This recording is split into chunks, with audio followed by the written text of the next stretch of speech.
Boa tarde a todos. Senhora Diretora Regional da Cultura, muito obrigado por estar hoje aqui connosco, nesta também sua casa. Excelentíssimo Senhor Vice-Presidente da Câmara Municipal da Praia da Vitória, em representação da Senhora Presidente. Excelentíssimo Senhor Vereador da Câmara de Angra, em representação do Senhor Presidente da Câmara. Mais autoridades aqui presentes, minhas senhoras e meus senhores. No âmbito da exposição Abril, Aurora Inacabada, é com grande alegria que apresentamos hoje a mesa redonda intitulada A Implantação das Estruturas Partidárias na Região. É um momento de reflexão e diálogo sobre a criação e evolução das estruturas partidárias nas regiões autónomas, com especial enfoque nos Açores. A mesa redonda conta com a presença de personalidades profundamente ligadas à história política regional, proporcionando uma discussão rica em perspectivas históricas e experiências vividas.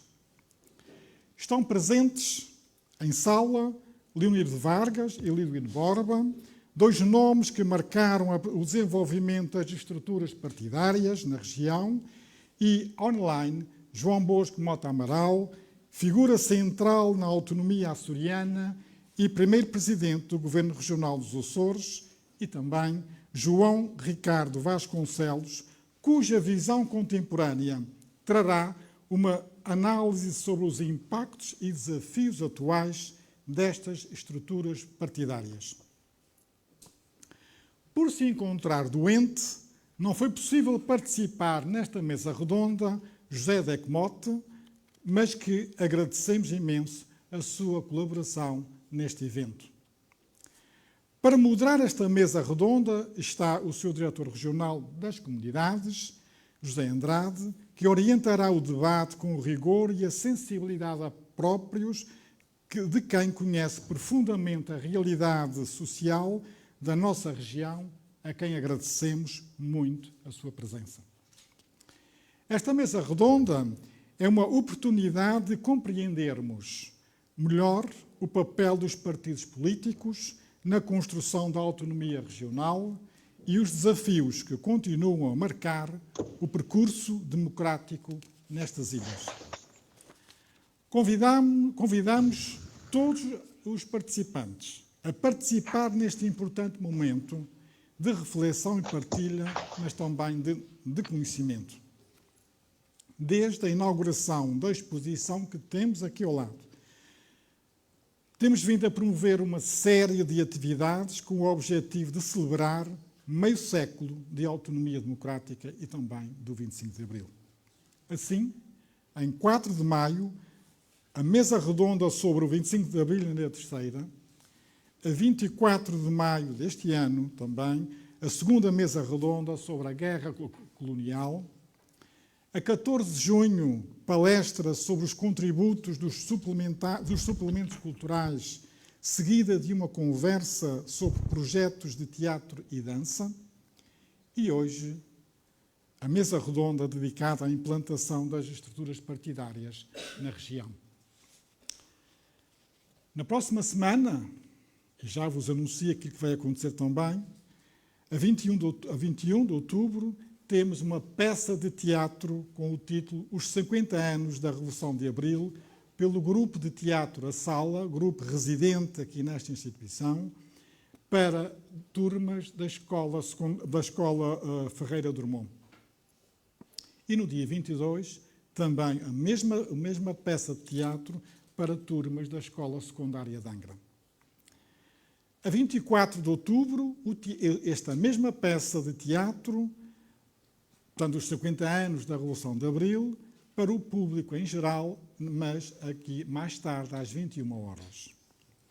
E o último evento deste ciclo de eventos sobre a Revolução, os 50 anos da Revolução de Abril, será a 29 de novembro, que será um debate sobre Abril, a Aurora Inacabada, com a presença e a participação de Reis Leite, Borges de Carvalho, Filipe Porteiro e Tomé Ribeiro, com a moderação de José Lourenço.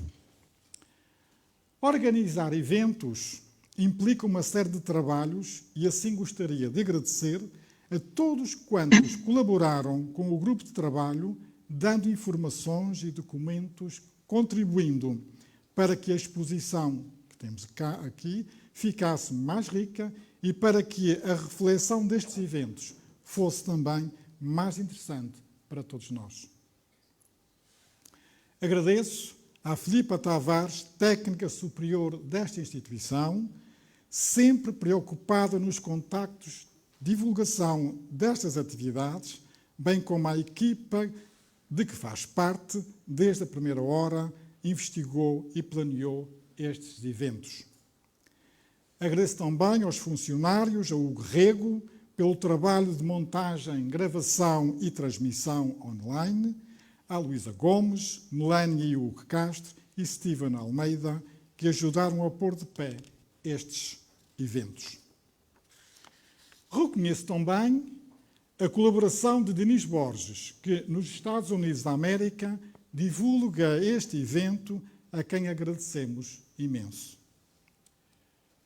O trabalho desta mesa redonda estará a cargo, como já foi dito, de José Andrade, que é licenciado em Ciências Sociais na especialidade de Ciência Política, pertence ao grupo de pessoal da Delegação Regional dos Açores da Rádio e Televisão Portuguesas, foi adjunto do Subsecretário Regional da Comunicação Social nos 4º e 5º Governos dos Açores, assessor da imprensa do Presidente do Governo Regional no 6º Governo, adjunto do Presidente da Câmara Municipal de Ponta Delgada, de 1997 a 99, chefe de gabinete do mesmo Presidente de 99 a 2004, 2008 a 2009, 2018 a 2020.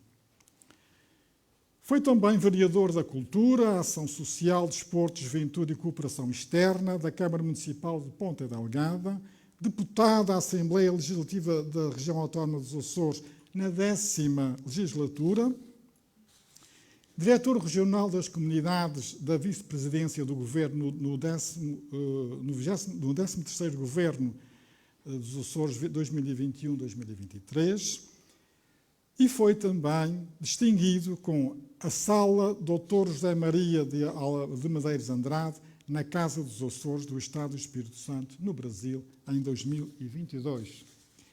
Mas também distinguido com o título de cidadão honorário do município de Viana, no Estado do Espírito Santo, também neste ano 2022. E ainda com o título de cidadão honorário de Florianópolis, no Estado de Santa Catarina, no ano passado, 2023. Tem uma obra publicada vasta de 30 títulos. E, neste momento, é diretor regional das comunidades no atual Governo dos Açores. Muito obrigado a todos pela vossa atenção e também pela vossa presença. Muito obrigado. Muito obrigado, Sr. Presidente.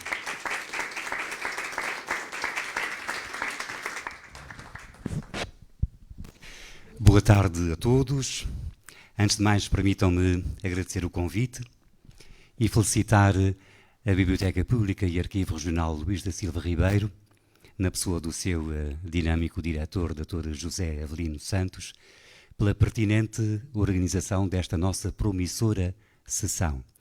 Quero saudar todos os que aqui se encontram presentes e também todos aqueles que nos acompanham, porventura em qualquer parte do mundo, através da internet, quer em tempo real, quer com a gravação que fica disponível para todos também. Uma saudação especial para a Sra. Diretora Regional da Cultura, o Sr. Vereador da Câmara de Angra, o Sr. Vice-Presidente da Câmara da Praia e para as 4 personalidades significativas que nos vão acompanhar nesta sessão.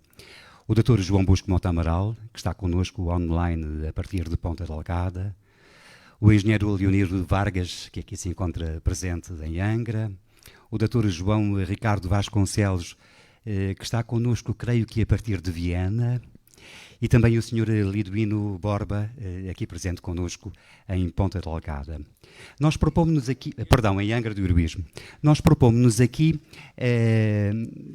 falar um pouco exatamente da implantação das estruturas partidárias na região, mas convém, até para devida contextualização, perceber como é que chegou o 25 de Abril aos Açores, designadamente através das páginas revolucionárias da imprensa açoriana. Estamos numa biblioteca pública que tem uma missão importante enquanto arquivo regional e, portanto, é a memória viva da imprensa histórica dos Açores. E vale a pena lembrar que há 50 anos, em 1974, existiam 7 periódicos nos antigos distritos de Ponta Delgada, Angra do Heroísmo e Horta. Em Ponta Delgada, os matutinos Correio dos Açores e Açores e o vespertino Diário dos Açores. Aqui em Angra, o matutino Diário Insular e o vespertino A União. E na Horta, o matutino O Telégrafo e o vespertino Correio da Horta. Ora, se formos percorrer as páginas do dia 25 de abril de 1974 e dos dias seguintes desse ano, vamos perceber de que forma chegou aqui a primeira notícia e depois o espírito da Revolução dos Cravos. Segundo a imprensa da época, 25 de abril de 1974 era uma normal quinta-feira nos 3 distritos autónomos do arquipélago dos Açores. De manhã, em Ponta Delgada, o Correio dos Açores insurgia-se contra o esquecimento das ilhas adjacentes e o Açores relatava a ditadura da metrópole. Em Angra do Heroísmo, o Diário Insular informava sobre o governo de Marcelo Caetano e na Horta, o Telégrafo sonhava com um porto livre de impostos. Mas, de tarde, já o Diário dos Açores anunciava um movimento militar no continente, a União duvidava de um golpe de Estado em Lisboa e o Correio da Horta noticiava uma subversão cujas principais características são ainda desconhecidas. Chegava, assim, a Revolução dos Cravos à imprensa diária açoriana e a democracia portuguesa à futura região autónoma dos Açores. Os primeiros dias são de ocupação militar das delegações distritais da Direção-Geral de Segurança, da Ação Popular Nacional, da Liga Portuguesa, da Mocidade Portuguesa, mas também de destituição dos governadores civis de Ponta Delgada, Angra e Horta. Os dias seguintes são de organização distrital das novas expressões políticas nacionais, como o Movimento Democrático, o Partido Popular Democrático, o Partido Socialista Português.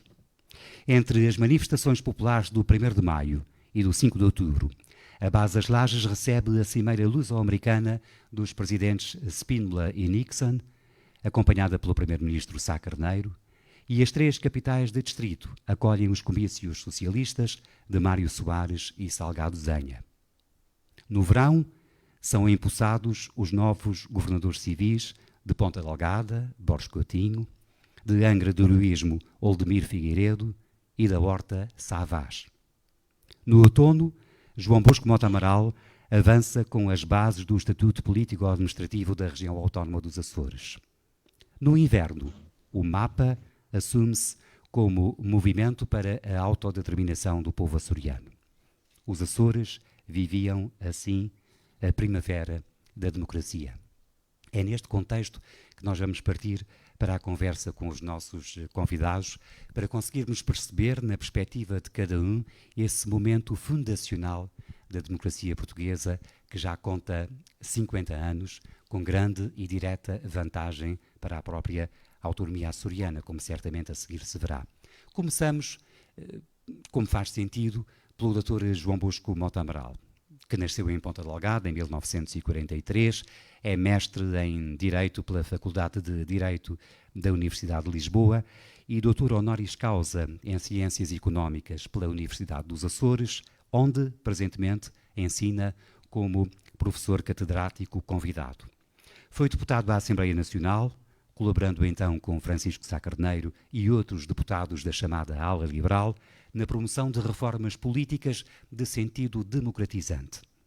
Foi deputado à Assembleia Constituinte, propugnando a autonomia político-administrativa dos arquipélagos dos Açores e da Madeira. Foi o primeiro presidente do governo da região autónoma dos Açores, eleito para 5 mandatos consecutivos entre 1976 e 1995. Foi o iniciador das movimentações dos responsáveis das ilhas europeias, das quais resultou o Estatuto de Ultraperiferia, reconhecido nos tratados às regiões mais afastadas. Foi deputado à Assembleia da República até 2015, sendo presidente do Parlamento Português na sua 9ª legislatura. Foi vice-presidente do Comitê das Regiões da União Europeia e da Assembleia Parlamentar do Conselho da Europa. Antes de mais, liderou a fundação do PPD-PSD nos Açores, logo no dia 14 de maio de 1974, e presidiu ao partido nas primeiras 2 décadas de implantação e evolução da autonomia política. Dr. Mota Amaral, boa tarde. Boa tarde, José Andrade. Boa tarde a todos. É um prazer estar aqui. Agradeço muito o convite para participar nessa mesa redonda e lamento não poder estar presente diretamente em Angra do Heroísmo, mas, devido a circunstâncias várias, esta viagem tornou-se impossível.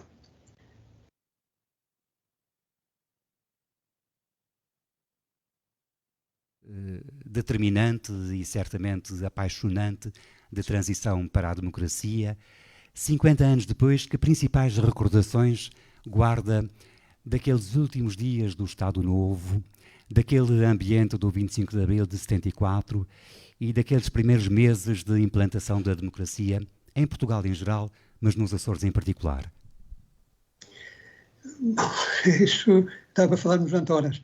Em todo caso, como a minha intervenção tem que ser curta, eu recordo que os últimos tempos do Estado Novo, ou do Estado Social, como Marcelo Caetano procurou chamar, para distinguir do período salazarista, foram de derrocada. Não havia hipótese de manter a guerra colonial, que era exatamente o problema que estava a infectar a situação política em todo o país. E a revolta dos militares, em 25 de Abril, originada precisamente por uma desconformidade com a política seguida, que era de defesa intransigente do ultramar, sem haver uma saída política para o problema colonial. Ora, após a Revolução, inicia-se imediatamente a implantação dos partidos políticos. E o Partido Social Democrata é dos primeiros a surgir logo no começo do mês de maio. Aqui nos Açores, procurei impulsionar a criação de um partido regionalista, ou seja, que o partido tivesse uma verdadeira autonomia relativamente à sua sede central, mas que estivesse inserido dentro da linha da social-democracia preconizada por Francisco Sá Carneiro e os outros fundadores do PPD, do PPD. O PPD açoriano é exatamente isto, um partido que se organiza com um entendimento prévio com os responsáveis do PPD, mas procurando restaurar as ideias antigas de um partido virado para as questões açorianas, sobretudo orientado para a construção de um projeto que fosse global para o arquipélago e que tivesse uma orientação política claramente favorável às classes trabalhadoras mais favorecidas. Este ponto é desenvolvido em documentos fundamentais que na altura foram elaborados e que estão publicados, aliás, por iniciativa do José Andrade, num pequeno livro acerca da fundação do PPD. A implantação do partido realiza-se em São Miguel e tem eco nas outras ilhas. As pessoas parecem aderir ao projeto do PPD açoriano com todo o vigor naquela altura inicial. Infelizmente, o projeto era avançado mais para o tempo e por isso foi arrumado na gaveta até uma altura que tivesse outra possibilidade. E devido à intervenção que eu tenho identificado como sendo de uma certas forças políticas nos Açores e em Lisboa que pretendiam tomar conta do poder e, portanto, não queriam de forma nenhuma que um partido social-democrata se implantasse nos Açores, procuraram minar o ambiente em alguma das nossas ilhas, nomeadamente na Ilha Terceira, e arrumar o projeto do PPD açoriano. Com isto, o PPD açoriano de Ponta Delgada converte-se, aliás, outros também na mesma medida, numa comissão política distrital do PPD nacional. E é assim como já ao primeiro congresso que se realiza no fim de novembro, já depois de termos apresentado aqui um projeto de estatuto para os Açores, para uma autonomia futura dos Açores, com a componente fortemente política, nomeadamente com a capacidade de haver leis regionais e haver um verdadeiro governo regional. Com a nossa proposta apresentada no Congresso, é exatamente a de que haja uma autonomia política para os Açores e para a Madeira, aliás, a Madeira também junta a esse projeto, e que esta autonomia seja uma autonomia com o Estatuto Político-Administrativo e com o órgão de governo próprio. Isso ficou consagrado, aliás, numa grande controvérsia, no Estatuto do PSD, do PPD, então na altura, e deu-nos a possibilidade de, com a altura que avançamos para as eleições para a Assembleia Constituinte, manter esta proposta. A nossa proposta de autonomia política foi sempre a proposta do PSD e, por isso, passado o período de confusão que derivou do processo revolucionário, o PPD, o PSD apresenta-se como sendo o partido da autonomia e, sobretudo, é um fator que não se pode de forma nenhuma ignorar, elege 5 dos 6 deputados existentes atribuídos aos Açores nas eleições para a Assembleia Constituinte.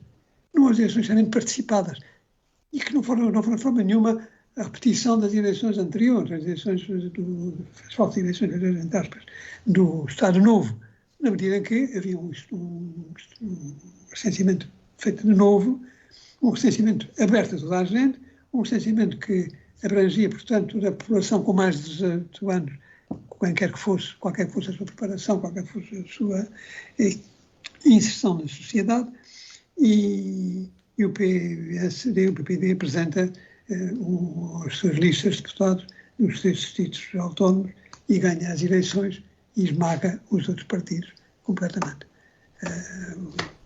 Os líderes dos partidos totalmente esmagados estavam vencidos que ia até ganhar as eleições.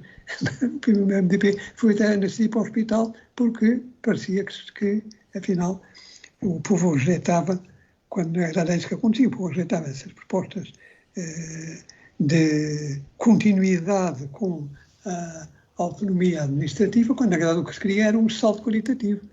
E, portanto, o 25 de Abril, com a sua ideologia de liberdade e de emancipação, tinha também um eco nos Açores. Nós não queríamos emancipar-nos, nós não queríamos que o povo açoriano aparecesse com o seu pleno direito à luz do dia e perante as novas realidades constitucionais. Foi isso que aconteceu com a implantação da autonomia na Constituição, depois com as eleições para a Assembleia Regional e pela primeira vez passamos a ter um órgão representativo de todo o povo açoriano e, no seguimento disto, criou-se, de facto, o PSD Açores.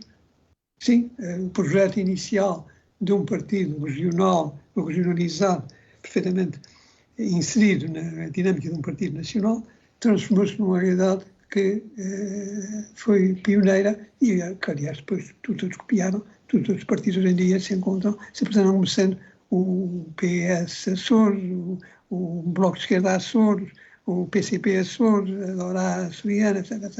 Todos apresentam-se como sendo como correspondendo à realidade de que Portugal passou a ser uma república com regiões autónomas. Dr. Monte Amaral, vamos aproveitar a circunstância de ter avançado para 75 na eleição da Assembleia Constituinte, para 76 na consagração constitucional da região autónoma dos Açores, para juntar também agora à conversa o Sr. Engenheiro Leonir Vargas. Leonir Garcia de Vargas, que nasceu curiosamente no Nordeste, na Ilha de São Miguel, em 1940, viveu a infância e a adolescência na Ilha do Faial e na Ilha Terceira. Fez o curso de Engenharia Eletrotécnica no Instituto Superior Técnico de Lisboa, mas escolheu a cidade de Angra para estabelecer a sua vida profissional e familiar. É um dos fundadores do Partido Socialista, na então Federação do PS, das Ilhas Terceira, Graciosa e São Jorge. Em 1975, foi vogal da Junta Governativa dos Açores, conhecida como Junta Regional, sendo responsável pelas pastas de Administração Local, Equipamento Social e Ambiente. Foi deputado à Assembleia Regional dos Açores e foi o primeiro secretário-coordenador regional do PS Açores, eleito em 1986. Gostava que nos recordasse, Sr. Engenheiro, exatamente esse período transitório em que teve parte ativa na Junta Regional, em 1965, antes da Revolução Democrática de 74, depois da Revolução Democrática de 74, mas antes da autonomia açoriana de 76. Até que ponto, na sua opinião, a Junta Regional terá sido importante nessa fase de transição para a autonomia? Eu julgo que a grande importância da Junta, além de, enfim, ser o primeiro órgão de índice regional, foi a criação do Estatuto Provisório para a região autónoma dos Açores, que foi desenvolvida por uma comissão, da qual fez parte o Dr. Mota Amaral, fizeram parte o Angelino Páscoa e outros militantes, tanto faz do PSD, na altura PPD, como do PS. Esse estatuto foi, digamos, o passo importante para a autonomia, sem dúvida. Não foi fácil a sua aprovação, foi um trabalho desenvolvido junto do governo provisório, que eu agora não me lembro se era o quarto, julgo que era o quarto governo provisório, na altura esfiado por... como? O Almirante Pinheiro de Azevedo. Exatamente, Pinheiro de Azevedo. Foi difícil, o Dr. Álvaro Mojardim teve um papel muito importante nessa altura para a aprovação do Estatuto. O Estatuto foi, digamos, aprovado, provisório, e realizaram-se as primeiras eleições regionais. 27. Exatamente. 27. Bom, okay. O senhor teve essa participação importante na Junta Regional, a par de outros ilustres terceirenses, como o Dr. Álvaro Monjardim, o Dr. José Adriano Borges Carvalho, aqui presente, mas a par dessa atividade institucional, o senhor foi um dos fundadores e dinamizadores do Partido Socialista na Terceira e nos Açores. O que é que recorda dessa fase inicial da implantação do PS? Olha, a partir da Terceira para o distrito de Angra? A primeira reunião que os militantes, ou exatamente os militantes do Partido Socialista fizeram foi aqui na Fanfarra.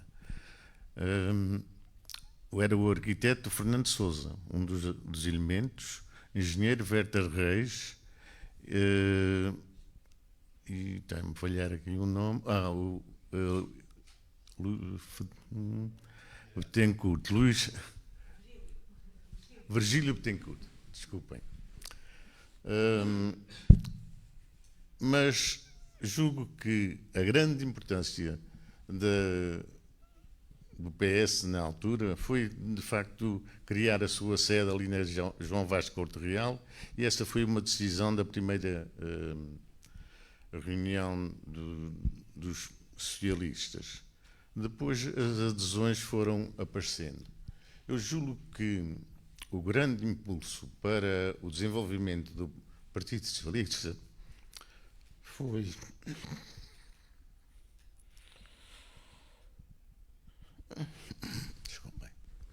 foi a vinda do Dr. Mário Soares, 31 de agosto, que fez aqui um comício, eles no Liceu de Angra, que estava completamente cheio, no ginásio. 64, não foi? 1964, 31 de agosto de 1974. Foi o impulso inicial, Impulso que o PS inicial precisava aqui. para o PS, exatamente. Os comícios não foram só aqui em Angra, ele vinha com o Marcelo Curto e com o Guerra, era o Serra, com o Mário Serra, e fez comício no dia 1 de setembro no Faial, no Sporting Clube da Horta, e no dia 2 de setembro em São Miguel, no Coliseu dos Recreios. Coliseu Micalense. O senhor parece recordar com muita emoção esse período inicial, não é? Com certeza. E porquê? Para já era 50 anos mais novo. É difícil. É difícil. Com a minha idade, já não me consigo controlar em determinados momentos, e peço desculpa, mas é assim. Mas porquê é que se emociona hoje, 5 décadas passadas, sobre esse período inicial? Que envolvimento é que teve e o que é que lhe ficou? Foi difícil porque a informação era escassa. Para lembrar que na altura não havia televisão. O canal dos Açores só foi é 10 de agosto ligado em 1975, exatamente. De maneira que nós sabíamos as notícias pela rádio, pelos jornais, e os jornais era aquilo que eles queriam dar, evidentemente. E foi difícil essa fase inicial? Foi sentiu um bocadinho a remar contra a maré? O Partido Socialista não teve assim uma aceitação muito espontânea, digamos, porque confundiam muito o Partido Socialista com o Partido Comunista, e havia forças que fomentavam isso, essa. Agora que já percebemos, enfim, de forma necessariamente breve, o enquadramento da implantação inicial dos dois principais protagonistas dos 50 anos da autonomia açoriana, quer pela parte do PSD, quer pela parte do PS, vale a pena contextualizar isso do ponto de vista científico, de quem está fora de tudo, estudando a maneira como tudo aconteceu. O Dr. João Ricardo Vasconcelos, que nasceu em Ponta Delgada e ali viveu até aos 18 anos de idade, fez os seus estudos académicos e iniciou a sua vida profissional em Lisboa. É licenciado em Ciência Política e Relações Internacionais pela Universidade Nova de Lisboa. Mestre em Ciência Política pelo ISCTE, Instituto Universitário de Lisboa, e doutorando em Ciências Sociais do Instituto de Ciências Sociais da Universidade de Lisboa. A sua tese de mestrado centrou-se no período de transição para a democracia nos Açores, nomeadamente na formação do sistema dos partidos na região. Atualmente é especialista sénior de governação no Departamento Global de Governação do Banco Mundial, apoiando a modernização administrativa e a transformação digital dos setores públicos nas diversas regiões do mundo. Antes disso, foi analista de políticas públicas no Departamento de Governação da OCDE e, ainda antes, trabalhou na Agência para a Modernização Administrativa da Presidência do Conselho de Ministros em Portugal. Esses sucessivos desafios profissionais levaram a sua família a mudar de residência de Lisboa para Paris e de Paris para Viena, onde atualmente vive.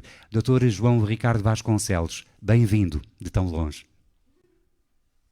Bem, então, muito boa tarde a todos e deixem-me agradecer, antes de mais, o convite feito. É um prazer estar aqui.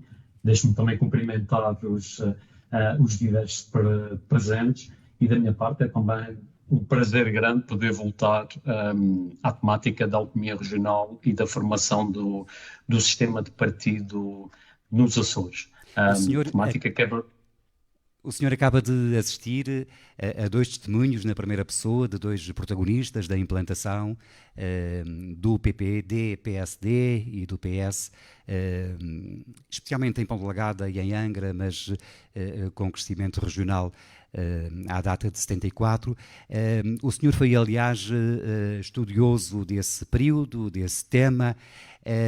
O que é que tem para acrescentar e para enquadrar daquilo que aqui foi dito, na perspectiva de um cientista político que estuda as coisas de fora, que não esteve por dentro da luta partidária? Boa questão, muito obrigado. Ponto central que devemos ter presente: os períodos de transição para a democracia, ou seja, entre a queda do regime ditatorial e a implantação do sistema democrático, ou seja, a aprovação da Constituição, são sempre muito interessantes por duas particulares razões. Por um lado, estão a formar-se as instituições do novo regime democrático, espera-se. Por outro lado, são também momentos centrais, e aqui estou a falar no caso português de 74 a 76, de penetração das diversas forças políticas e de ganhar dessas forças, no sentido de ganhar o seu espaço, conseguirem os seus aderentes, fazerem passar a sua mensagem e a sua agenda.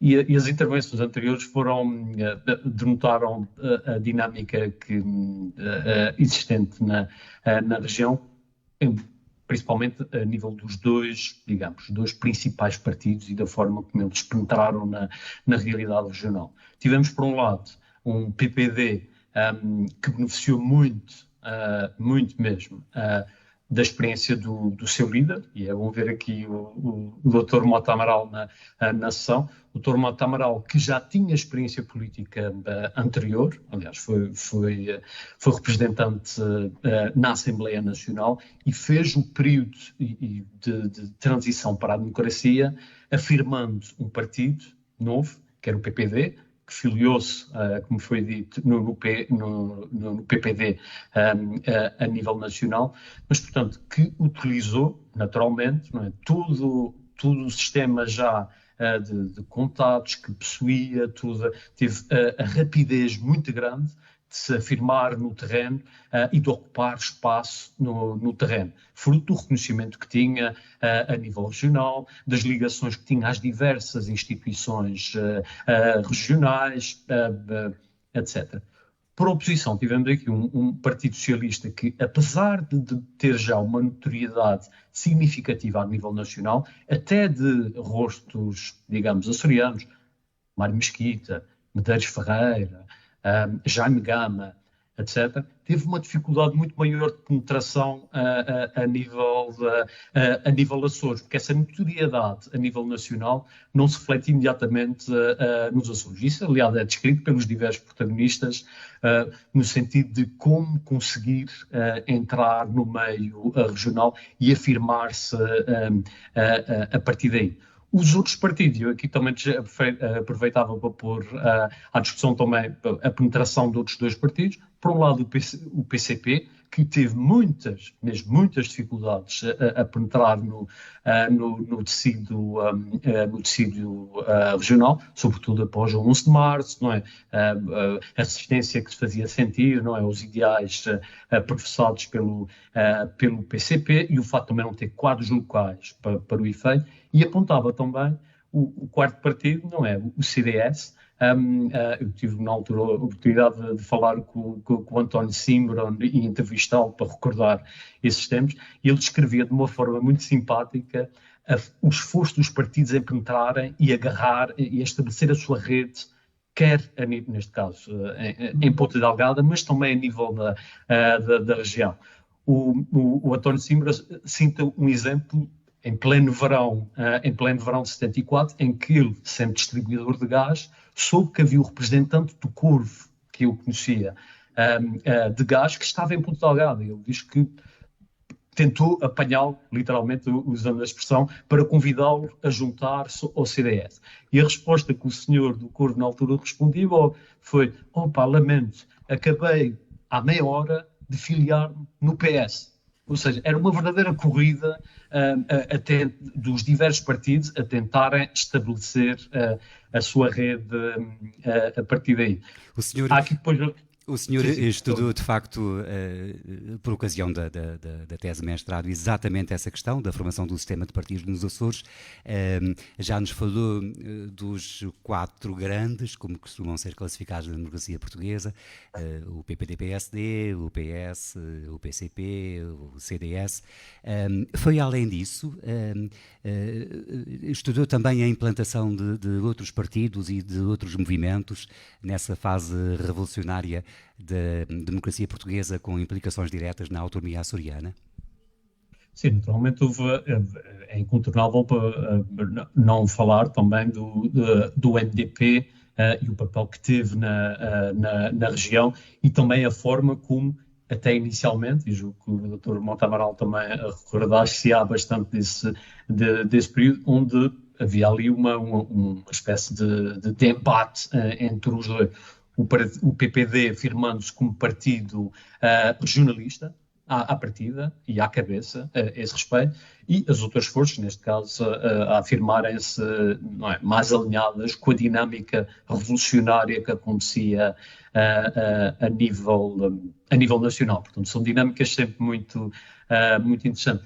O que é também muito relevante pensar, quando olhamos para esse período de transição, ou seja, 74, 76, a importância que esse período de transição tem depois na formação do sistema de partidos. Portanto, a partir do momento em que, eu vou utilizar essa expressão um pouco mais informal, em que o PPD conseguiu ganhar a corrida, ou seja, na formação de uma rede, de estabelecer-se nas diversas ilhas, ganhou até a agenda política, fruto também da oposição ao que acontecia, o período mais quente que acontecia a nível nacional, afirmou também o regionalismo e afirmou-se como partido da autonomia. Essas foram as bases que criaram depois todo o período, não é, os 20 anos seguintes, não é, até sensivelmente 95, onde o PPD, PSD, depois, se afirmou claramente como partido hegemónico na região. Ou seja, foram essas bases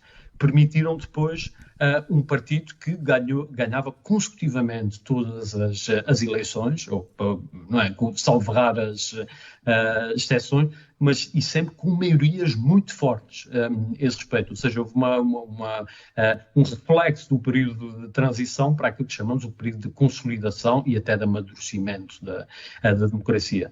Mais interessante depois terá a ver, mas isso se calhar para uma outra discussão, é como é que esse modelo de partido hegemónico, não é, segundo Giovanni Sartori, que é um grande cientista político nessa área, depois refletiu nos Açores também no período seguinte, ou seja, no pós-96, onde também tivemos, fruto possivelmente também do sistema de partidos da região e a forma como eles se implantaram, assistimos a um outro partido hegemónico na região durante uma série de anos. Não com a mesma força, não com a mesma capacidade de implantação do PPD, mas pronto, tivemos também mais de 20 anos do governo socialista, com maiorias mais tenues, digamos assim, ou seja, não tão fortes como nos primeiros anos do PPD, mas, portanto, algo que certamente daria outra tese, se quiser. Bom, para já vamos regressar a 1964, até porque outra das forças políticas que então apareceu foi o MES, o Movimento de Esquerda Socialista, e é pretexto para convidarmos agora à conversa o Sr. Liduíno Borba, que nasceu em Angra do Heroísmo, em 1956, e que aos 25 anos, quando trabalhava como escriturário da agência de navegação na Praça Velha, iniciou a sua atividade profissional de empresário, que continua, aliás, a desempenhar. Escreve desde os 16 anos e já editou 102 livros, através da sua Turiscom Editora, dos quais 66 são da sua autoria ou coautoria. É sócio do Instituto Histórico da Ilha Terceira e do Instituto Açoriano de Cultura. Com 17 anos de idade, quando iniciava estudos noturnos externos em São Mateus, despertou para a política, especialmente através do movimento de esquerda socialista. Bem-vindo também à nossa conversa. Que importância terá tido o MES nessa fase fundacional da democracia portuguesa nos Açores e que envolvimento o senhor teve no âmbito desse período tive algum revolucionário? envolvimento. Antes de mais, boa tarde a todos. É um prazer estar aqui. Obrigado pelo convite. Minhas senhoras e meus senhores, autoridades presentes e os membros da mesa redonda também endereçam um convite. Eu nasci em São Mateus em 1956, na Canada da Arruda, e comecei a trabalhar muito novo, com 11 anos de idade, a fazer voltas, empregado de voltas em Angra, e depois aos 25, como disse o Zé Andrade, e muito bem, ingressei no mundo empresarial e já antes escrevi algumas coisas, depois mais tarde veio o gosto pela escrita e assim foi. Eu comecei por escrever talvez uma das maiores obras até hoje, que foi a história da minha freguesia, a história de São Mateus da Calheta. E é aí que eu gostava de enquadrar esta minha participação no movimento de esquerda socialista, a minha ligação à política, a todo aquele período maravilhoso do 25 de Abril, mas enquadrar isto na minha freguesia, hoje Vila de São Mateus. Os últimos 100 anos tiveram em São Mateus 4 pessoas que marcaram a freguesia. O Padre Manuel Maria da Costa, um dos grandes obreiros daquela obra chamada Igreja Nova, que aí está e que Vitorino Nemésio lhe chamou a Basílica de São Mateus. Outro que se foi o Padre Luís Casimiro, que paroquiou a freguesia há cerca de 40 anos, ou à volta disso. Depois, o padre Januário Pacheco seguiu-se ao padre Casimiro, Luís Casimiro, e quando o padre Januário Pacheco vem para São Mateus, vem também, na mesma altura, o professor primário Manuel Gabriel Martins Gomes, o conhecido professor, portanto, primário Manuel, portanto, Gabriel. Além destas pessoas, há uma pessoa que marcou nos últimos 100 anos, muito São Mateus, que é o José Gaspar Rosa de Lima, que foi um dos últimos vice-presidentes da Câmara Municipal, que, para além do que fez, teve a feliz ideia de dar continuidade a tudo quanto vinha bem feito de trás. Então, enquadrar isto em São Mateus. Em 1968, junta-se o professor Manuel Gabriel, o padre Januário e um picoense que casa em São Mateus, o Urbano Silva, que está radicado no Canadá. E então, qual foi a ideia inicial, até um bocado, talvez por parte do Urbano, que trabalhava na base, de formar pessoas para irem concorrer aos empregos da base, ou seja, dar-lhes o inglês indispensável para eles poderem adquirir esse trabalho. Juntou-se o padre Januário e o professor Manuel Gabriel e resolveram fazer um grupo na igreja, um grupo de educação, digamos assim. E é aí que nasce o que mais tarde eu chamei, e algumas pessoas chamaram, entre aspas, a Universidade de São Mateus. Porque nós estudávamos à noite e íamos fazer o exame externo depois aqui a Angra. Ou seja, na altura as dificuldades eram imensas, nós trabalhávamos, não tínhamos transporte para vir estudar para Angra. Quem quisesse estudar para Angra, quem quisesse vir estudar para Angra à noite, como aconteceu em alguns casos, faziam essa viagem a pé, muitas vezes nos dois sentidos, são 5 km, portanto o ensino funciona de inverno, não é muito agradável certas noites fazer essa viagem. Então, esse grupo liderado pelo professor Manuel Gabriel, foi um grande líder em São Mateus, dá a formação a esta gente toda e começa em 68 mais ou menos e acaba em 75, 76. E é aí que nasce esta gente toda que depois vai para os partidos, que é aí que eu queria chegar. Esta gente começa... Foi o seu caso também? Foi o meu caso. Eu começo em 73,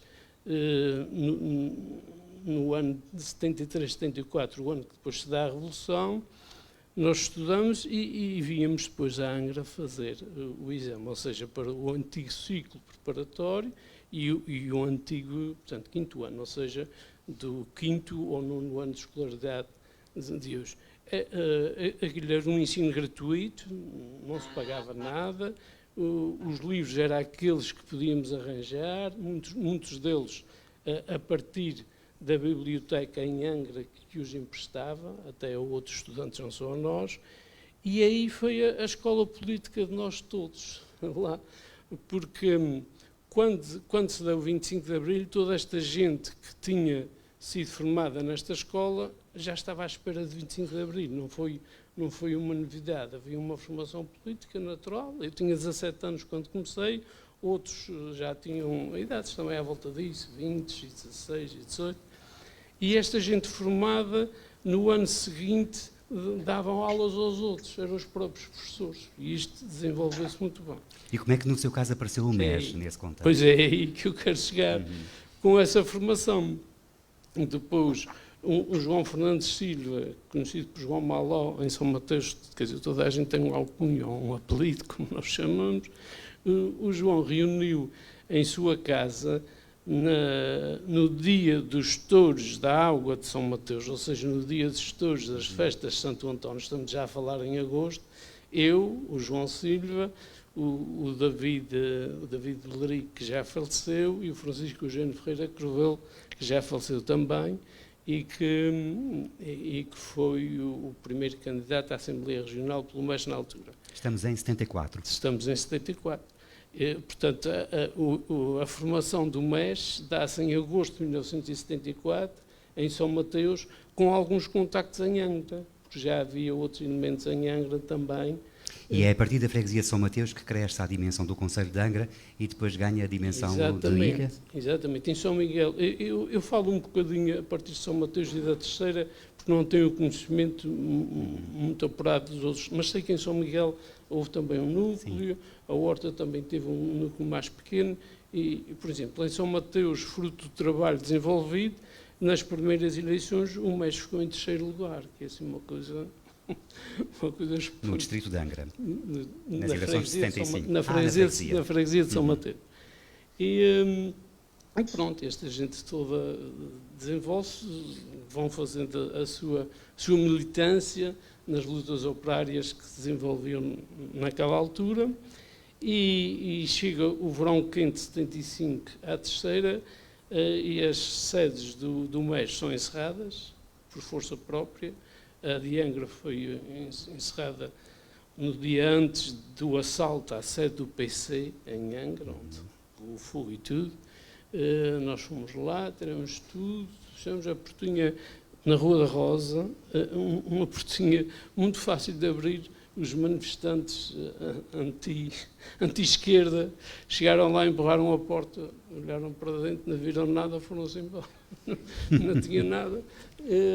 Em São Mateus tinha-se também criado uma sede, que também encerrou mais tarde por força das circunstâncias, e aí, digamos que o MES passou à clandestinidade e levou durante algum tempo, com reuniões, algumas feitas em minha casa, sou testemunha disso, e desenvolvemos alguma atividade assim, porque não havia outra forma, tivemos que passar à clandestinidade. Depois dá-se aqui um acontecimento muito importante na Terceira, que é o sismo de 1980. Entre este período de clandestinidade e o período de sismo vai-se fazendo algumas coisas, vai acontecendo algumas coisas, mas com o sismo de 80 toda a gente foi reparar a sua casa, entre aspas, não é? E perde-se um bocado a militância. Mas eu queria com isto dizer que a partir deste grupo de São Mateus, em que teve a liderança do professor Manuel Gabriel, e não só, mas ele foi um líder importante, nasceram várias forças políticas, ou pelo menos gente ligada a outras organizações. O movimento democrático de Angra do Heroísmo, que foi um movimento partidário que nasceu logo depois do 25 de Abril, teve a participação dele e de outras pessoas. E a FUT Base, ou a Base FUT, que também iniciou a sua atuação no continente em 1966, também tinha gente de São Mateus, na altura a UDP, o PC, o Partido Socialista teve um núcleo em São Mateus, uma sede, um núcleo, e pronto, São Mateus sempre foi uma freguesia muito ativa e que deu, acho que, um grande contributo ao sistema autonómico. Por isso é interessante termos essa perspectiva diferente, uma perspectiva local, de base de freguesia e do espectro político diferente, de uma força política sem a implantação partidária que as outras acabariam por ter. Nós vamos fazer uma ronda final, mas antes disso creio que podemos dispor de alguns minutos para ouvir a sala, digamos assim, de entre os presentes. Se alguém quiser fazer um comentário ou colocar uma questão, esta seria a altura certa para isso. Antes de fazermos nova ronda pelos 4 e encerrarmos a sessão. Professor Carlos Enes. Muito obrigado. Cumprimentar as pessoas que estão participando neste painel e todos os presentes. Eu gostava de dar aqui algumas informações, porque me parece que se está aqui a tentar escrever a história e que não corresponde, de facto, a alguns aspectos que se viveram, portanto, naquela altura. De facto, logo a partir de maio, começam a aparecer sinais de criação de determinadas forças e determinados partidos políticos. Um dos primeiros foi, de facto, o PPD, que o Dr. Mota Amaral, portanto, anuncia a sua formação, penso que é em Lisboa, PPDA, e depois é que vão aparecendo aqui alguns jovens na terceira que querem criar, portanto, um movimento com as mesmas características, mas tiveram extrema dificuldade em conseguir implantar-se. Não por culpa de alguém nessa fase inicial que tentasse boicotar a expansão do PSD. Era o próprio movimento em si que não tinha capacidade de se expandir. Apareceu o José Betancourt, o Luís Betancourt, José Manuel Betancourt, o Pires Toste, e foram fazendo alguns contactos, mas ficaram de certo modo desiludidos, logo nos primeiros tempos, porque nunca houve consideração por parte das estruturas centrais de Lisboa. As pessoas com quem eu falei na altura sempre se queixaram que as estruturas, portanto, centrais não ligaram nada, pelo menos à terceira, não sei se foram ao São Miguel ou não, isso não tenho ideia. O Pinto Balsemão só apareceu aqui já pouco antes do verão quente, fez uma conferência de imprensa na Praia da Vitória, meteu-se num avião e foi-se embora. E as pessoas ficaram muito desanimadas porque estavam à espera de um comício para poderem contactar com dirigentes, digamos, do PSD ou do PPD que tivessem algum relevo. Porque as figuras que tinham aparecido eram geralmente figuras de segundo plano. O próprio Sá Carneiro, que acompanha aqui o Spínola, mas na qualidade de membro do governo e não na qualidade de membro do PPD, só vai aparecer na terceira para as eleições de 1976. Ora, isto vai contrastar bastante com a dinâmica que o Partido Socialista, e como foi aqui referido, tinha imprimido. Porque desde o início o que se notou foi que todas as figuras do PS de relevo passaram mais do que uma vez aqui pela Ilha Terceira. E isto criou uma tal dinâmica de que o próprio PPD parece que ficou receoso e recuou.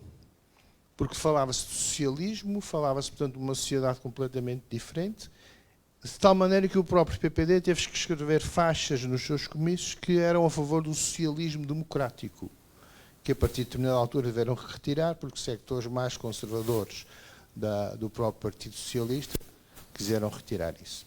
Mas as dificuldades vão se refletir mais adiante quando é para a primeira eleição da Assembleia Constituinte. Ninguém queria ser deputado. Isto dito hoje dá vontade de rir. Mas, de facto, a primeira pessoa que apareceu, porque não havia outra individualidade, foi o Betancourt, que foi o cabeça de lista. Para número 2 não havia ninguém. Ele teve que ir a Lisboa, à sede do partido, falar com os funcionários para arranjarem alguém que fosse candidato número 2. E apareceu um funcionário e disse, pronto, eu vou. Nunca deu notícia aos Açores, não tinha ligações de parentais aos Açores, e acabou por ser eleito, coitado. Acabou por ser eleito. Se calhar nem estava à espera que fosse eleito.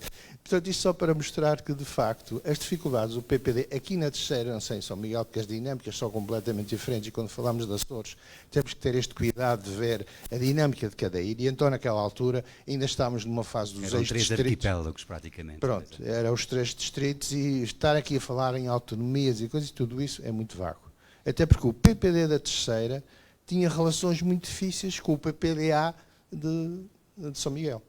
De tal maneira que nunca quis aceitar a letra A. Portanto, isto só para percebermos, portanto, que essas dificuldades que o Dr. Mota Amaral referiu não foram impostas de fora, foram problemas internos do próprio PSD. O PS também teve algumas. A questão que já aqui foi referida da ligação do socialismo ao comunismo, mas o Mário Soares foi habilidoso. Foi habilidoso pelo seguinte, o PPD de facto tinha-se antecipado a fazer referência, portanto, à criação do partido, o PS ainda andava assim com um conjunto de ideias no ar, e ele, quando é entrevistado, disse, não, a gente já tem uma sede em Angra do Heroísmo. A nossa sede está em casa do Emílio Ribeiro. Portanto, vocês podem dirigir-se lá à casa dele e pedirem os boletins para se inscreverem no partido. O Emílio Ribeiro nem sabia disso. Depois é que vieram a dar-lhe a informação e ele começou a receber as encomendas em casa para as pessoas, portanto, se inscreverem. Portanto, logo a seguir, então, depois surgiu portanto, a sede no sítio onde foi referido. Em relação ao PS, há aqui que referir-te uma situação que dificultou, de certo modo, a vida a alguns dos socialistas daqui que se queixam muito disso, que foi a presença de Jaime Gama.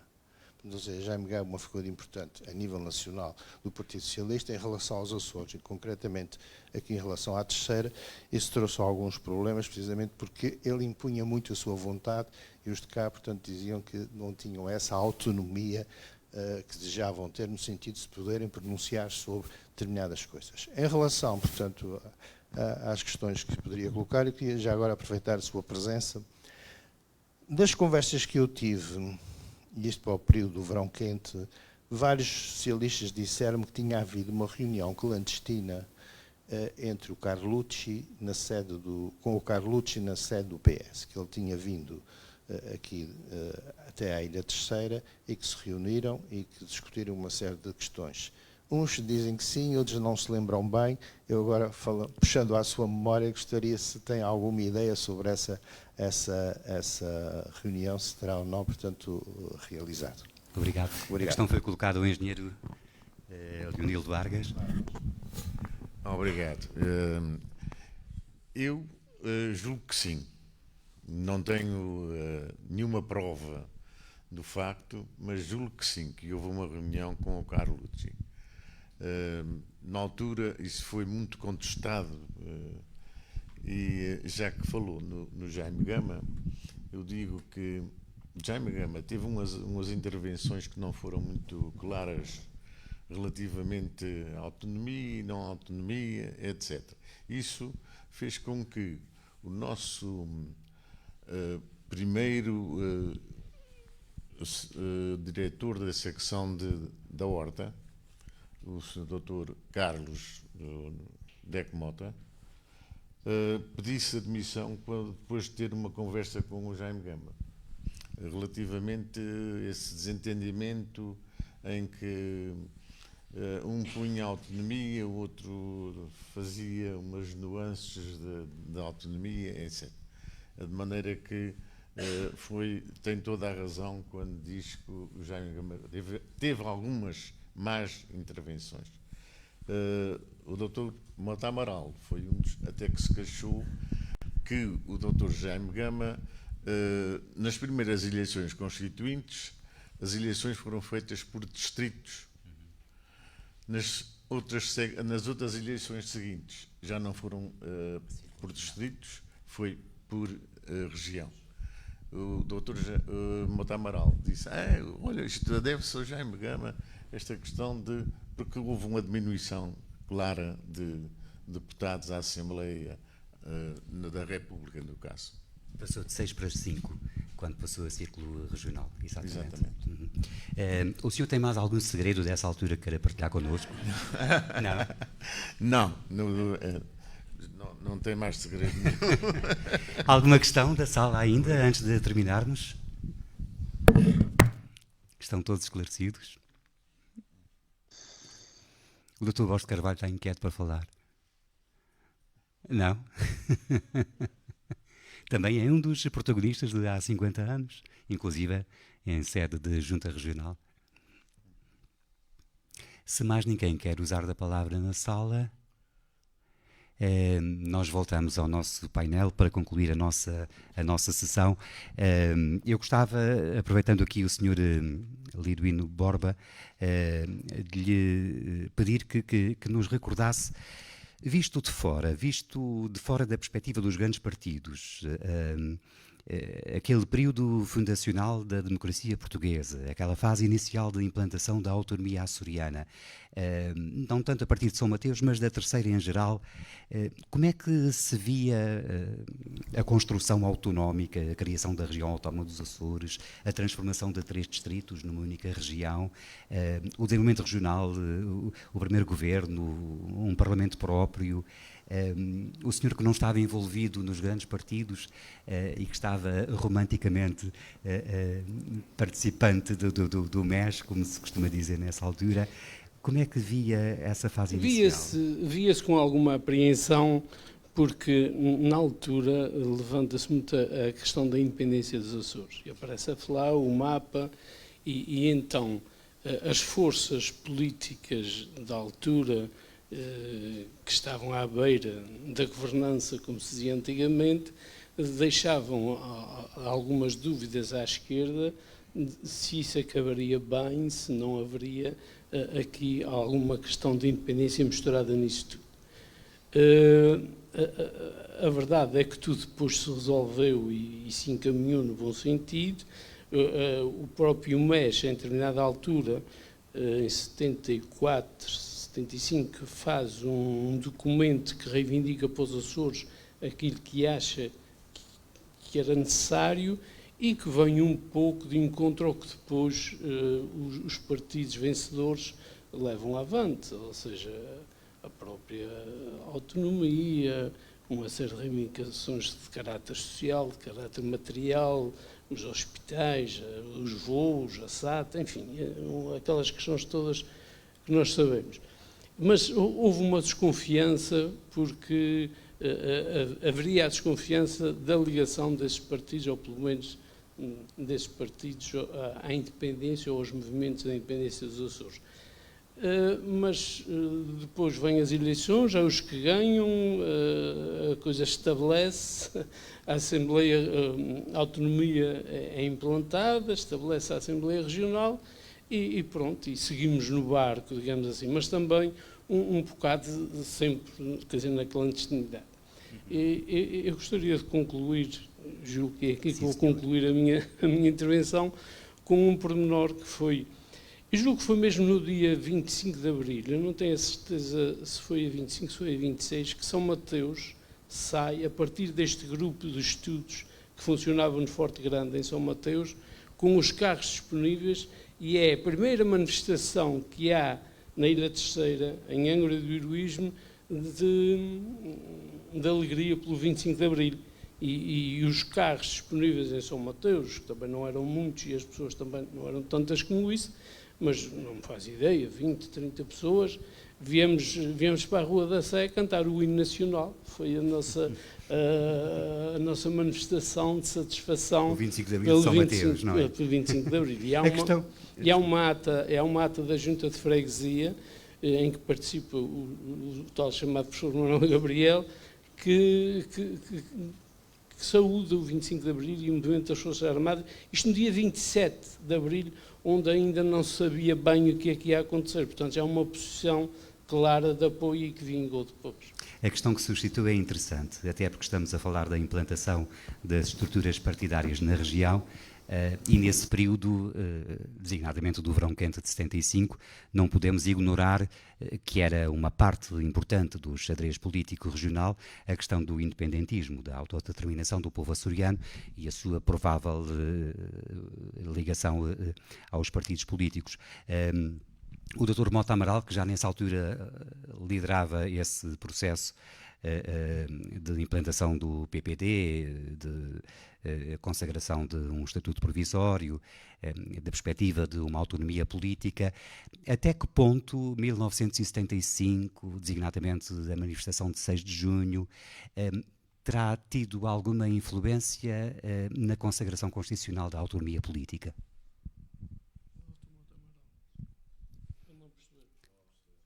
Provavelmente até não está agora online connosco. Senhor, Sim, senhor. queria dizer a mim O senhor... a versão do Zé Andrade sobre si próprio. Desculpe? Queria dizer a mim? Era, sim, senhor. Peço desculpa, não fui Não foi suficientemente claro. Para pedir a sua opinião sobre aquele período transitório de 75, se terá sido determinante na implantação da autonomia política de 76? Vamos ver. Alguma influência teve. Na medida em que quebrou alguns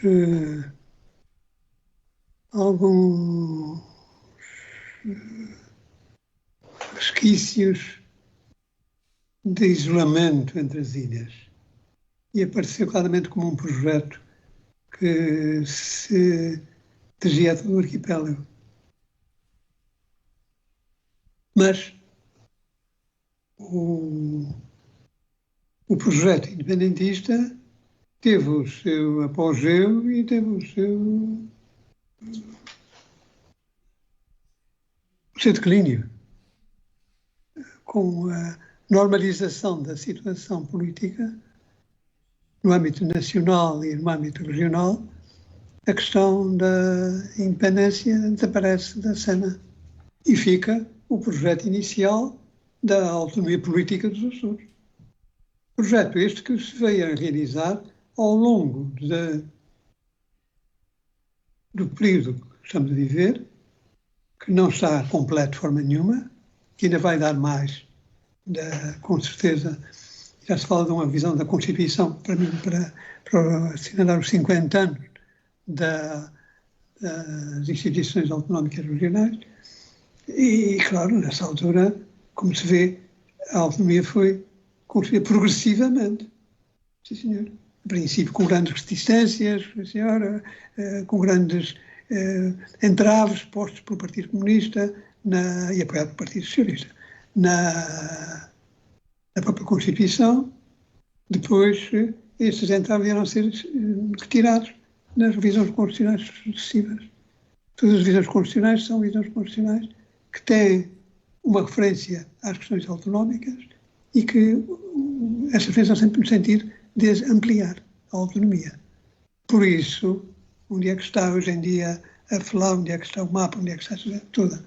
Uma parte já morreram, mas os sobreviventes, não é por aí, não é? Aliás, a defesa da ideia de independência é uma questão perfeitamente democrática, que deve ser resolvida democraticamente. Não é? E foi resolvida democraticamente pela vontade do povo açoriano, que é a de afirmar-se com a sua identidade própria no âmbito da nacionalidade portuguesa. Isso parece-me que é a solução que foi alcançada e que corresponde, de facto, ao modo de ser e aos interesses dos Açores e dos açorianos em geral. Uma questão... As ações feitas pelo Carlos Santos, quer dizer que as contestam em absoluto. Mas, como é natural, cada um tem a sua opinião. Mas é, vou ver, porque ele sabe perfeitamente que eu não concordo com a sua interpretação e não se quando passaram como ele diz. Eu, efetivamente, eu cuido das forjantas vindas de Lisboa para cortar a minha participação e com influência na terceira, com as quais o José Manuel Betancourt, aliás, fica muito perto do PS, depois já morreu e está quase arrumado, tal como aconteceu com outra das personagens que também lançou o PPD na terceira, que foi o Dr. Coelho de Oliveira, que também ficou do PS, não é? Portanto, as coisas são moção, e foram dos indivíduos que fizeram o PS depois e deram a vida ao PS, na ilha terceira, vieram do PSD, enganados na porta, talvez, no princípio, mas de qualquer modo, foi isso que aconteceu e foram eleitos pelo PSD para as ilhas bem constituinte. Foi lá que esteve o José Manuel Betancourt, precisamente, foi deputado na Assembleia Regional da PS. Uma última questão, Dr. Mota Amaral, daquelas que, em boa verdade, davam um pano para mangas, mas para encerrar a sua participação aqui. Quando agora assiste e olha para trás, 50 anos depois, tendo, aliás, estado ligado permanentemente a todo esse processo, acha que valeu a pena, por um lado, e o que é que acha que falta fazer no curto prazo, no médio prazo, para continuarmos com essa ideia de aprofundamento da autonomia política? Bom, valeu a pena, isso é inquestionável. Aliás, estamos aqui precisamente a assinalar isto num ambiente de total democracia, de total liberdade, de total pluralismo político, e isto é a grande conquista da autonomia dos Açores. E o facto de ter havido até a alternância democrática saudável, é a prova de que nos Açores existe uma verdadeira democracia, reclamada durante o 25 de Abril por alguns poentes que tiveram aqui a ser o fogo sagrado anti-Estado Novo, mas depois oportunidade para outras pessoas, porque as coisas são assim mesmo, e não podíamos ficar dependentes daqueles que eram contra o regime do Estado Novo e pensavam que iam passar a governar, não governavam nada, porque o povo não havia de forma nenhuma a sua proposta, a sua presença nas responsabilidades governativas. Queriam outra gente. E por isso, durante 20 anos... E daqui para a frente, o que é que falta fazer? A autonomia tem limites? A fazer, também não quero estar a elaborar sobre isto, porque é evidente que há outros protagonistas e há outras pessoas que têm que dizer de sua justiça. Não sou eu que tenho que estar sempre na primeira linha a dizer o que é que deve fazer-se. Não quero fazer este papel, nem de resto o que tenho nunca. Não, sou dono dos Açores, servi os Açores enquanto achei que os Açores precisavam de mim. No dia que não precisam de mim, sou feliz da vida. Estou vivendo a minha vida livremente. A mesma questão para o Sr. Engenheiro Leonido Vargas.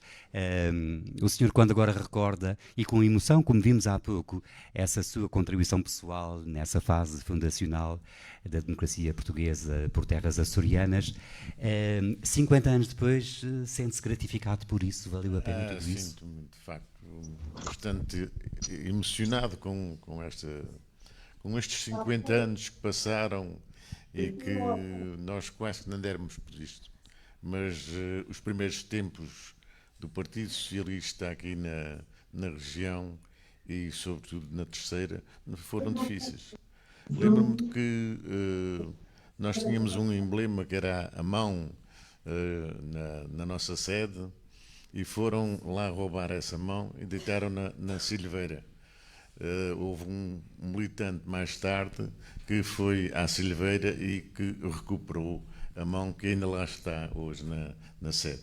São histórias da nossa história. Não imaginava em 74, com certeza, que hoje, em 2024, estaríamos aqui a falar verdade. Sobre isso, com tudo o que entretanto aconteceu. Nem eu pensava estar cá também. Ainda bem que está, e estará, certamente.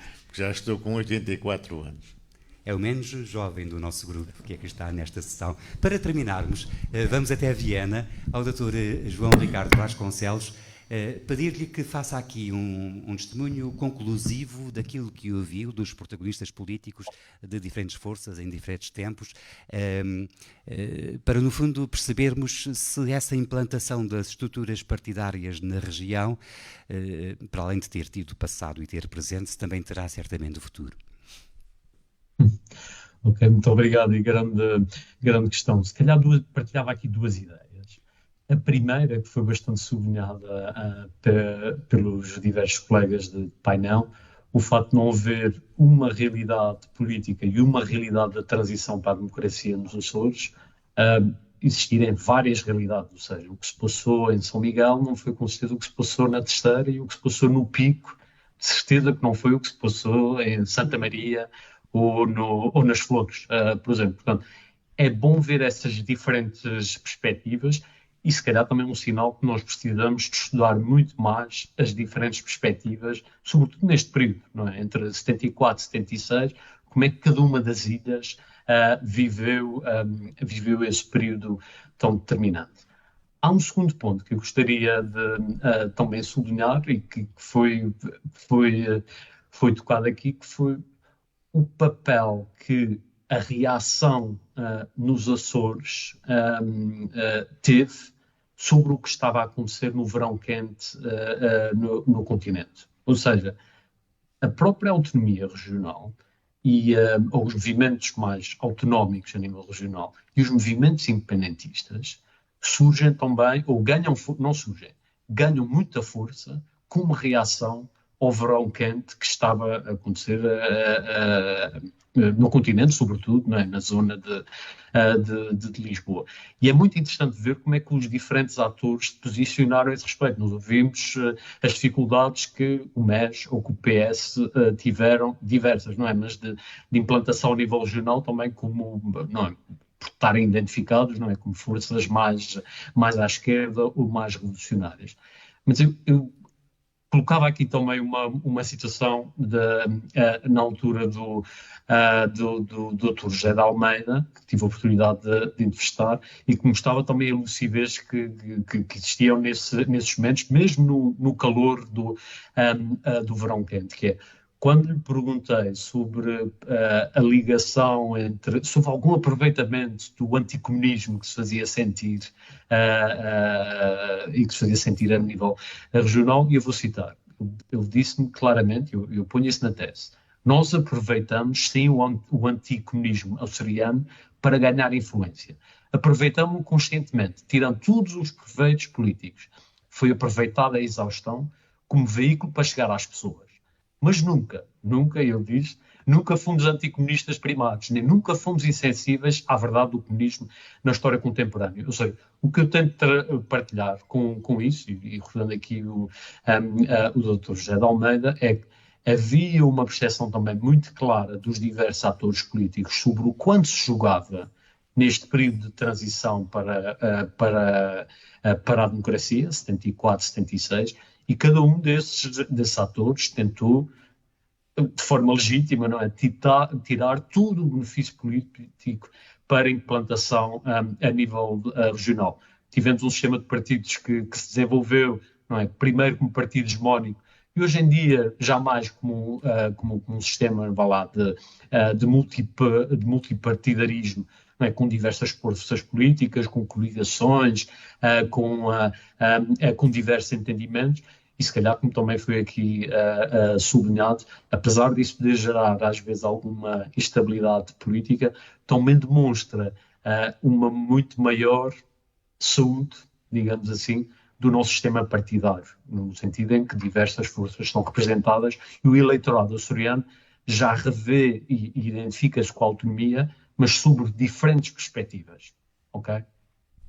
Muito bem, muito obrigado pela sua participação. Agradeço, aliás, a presença e o contributo tão interessante dos quatro, também a presença de todos aqui, e uma última palavra para agradecer e enaltecer, mais uma vez, esta iniciativa da Biblioteca Pública e Arquivo Regional Luís da Silva Ribeiro. Terminamos assim uma conversa que se podia prolongar por muitos e bons anos até, e que assim seja. Vale a pena, para terminar, dizer que 50 anos depois, que viva para sempre o 25 de Abril. Obrigado a todos.